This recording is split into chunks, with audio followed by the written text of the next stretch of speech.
Case 6 is a middle-aged female with pain all over. So we'll start off with this patient's knee, and actually this is going to be a compilation of different patients, but showing the same entity. So if you want to take a second and look at this MRI, think about the diagnosis. If you need to pause it here, this would be the time to pause it before we come to the diagnosis. All right, and we'll come to the diagnosis now. This is rheumatoid arthritis. You can see extensive synovial proliferation throughout the joint here, just all over the place, all this synovium just extending all throughout the joint, and you can see these intraosseous erosions that are occurring that you're going to see in a little more detail. Notice that there is symmetric joint space loss. We see very minimal marginal osteophytosis. This is the same patient, and notice that these erosions that we're seeing, we're really not seeing that well on these radiographs, but these are the same knees acquired at about the same time. But again, synovial proliferation, erosive change, erosive change. This is actually the same day ultrasound that was performed, and you'll notice that although there's high signal in this area on the proton density fat suppressed MR here, it's not simple fluid. There's tissue that's in here. And when you look at the ultrasound, this is not anechoic, simple appearing fluid.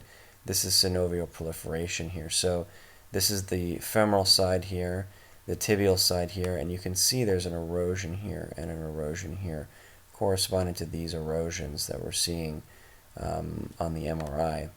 And then when you go up to the suprapatellar bursa, you can see that there's marked hyperemia in the edge of the joint here. The bursa is also filled with this synovial tissue as well.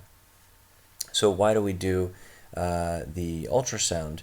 Well, in this case, you really probably don't need to. There's evidence elsewhere that the patient has active hyperemia and synovitis. But in patients that do not yet have radiographically obvious damage to the joints, we sometimes do this ultrasound to screen for hyperemia and active synovitis, because that may be an indication for a treatment regimen change, because the idea is that you want to knock down some of this inflammation with medication before it damages the cartilage and becomes radiographically apparent as joint space narrowing and erosions.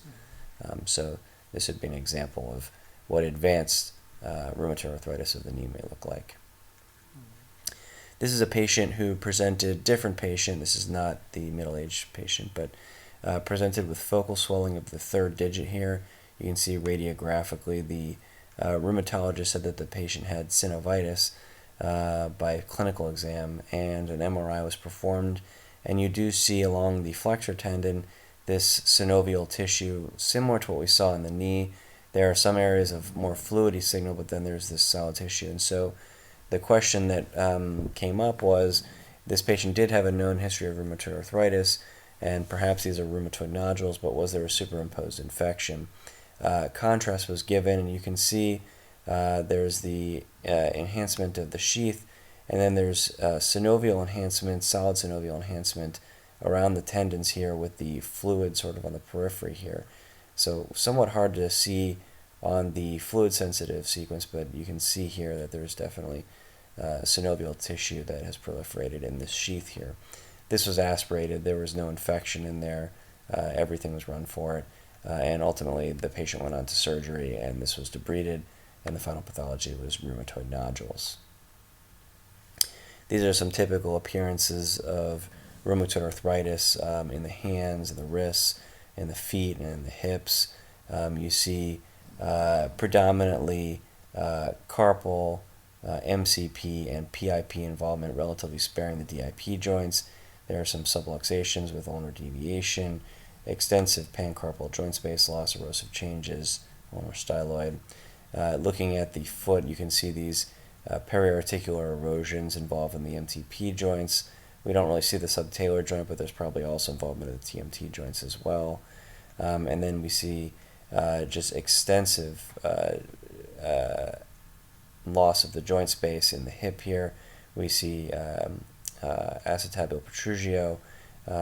There is probably at this point some secondary osteoarthritis, but this is not typical of primary osteoarthritis of the hips here. So this is more of a classical appearance for rheumatoid arthritis.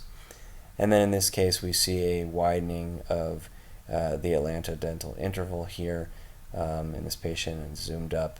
Didn't really see much in the way of erosions of the odontoid process, but another thing that you may see with rheumatoid arthritis, pannus, erosions of the odontoid process, and laxity and insufficiency sometimes of the transverse ligament of the atlas that may allow for widening, especially between flexion and extension. So some key facts. In the adult, the atlantodental interval should be up to 3. 3.5 millimeters is considered unstable. In adults with rheumatoid arthritis, if it's more than 10 millimeters, that may be an indication for surgery. This could vary from surgeon to surgeon, so we want to look for widening beyond that point. It will typically worsen with flexion. Again, you may see erosions. With the flexor tenosynovitis case, this can be seen in rheumatoid arthritis. And again, sometimes you can have superimposed infection in there, so you want to be mindful of that the potential for seeding these joints is there. It's been reported in the literature. And so you may see in early RA rheumatoid nodules. The third digit is most commonly affected. In the hips, you'll see diffuse symmetric joint space narrowing with axial migration, acetabular protrusio, erosions, and you may see secondary superimposed osteoarthritis. In the hands and wrists, the carpus, proximal involvement, like I mentioned, ulnar drift.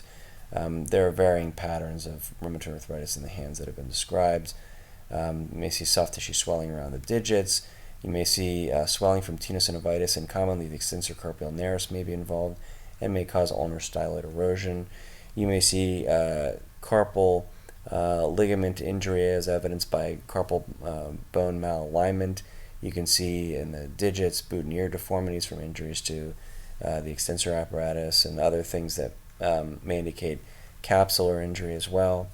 In the feet, the MTP joints are commonly involved, especially the fourth and the fifth.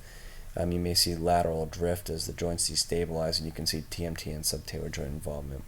This is not all-inclusive. Rheumatoid arthritis is a systemic disease affecting potentially all joints, and you may see involvement in the lungs as well and other areas. So keep in mind this is just a snippet of rheumatoid arthritis, but I just wanted to cover a little bit of it.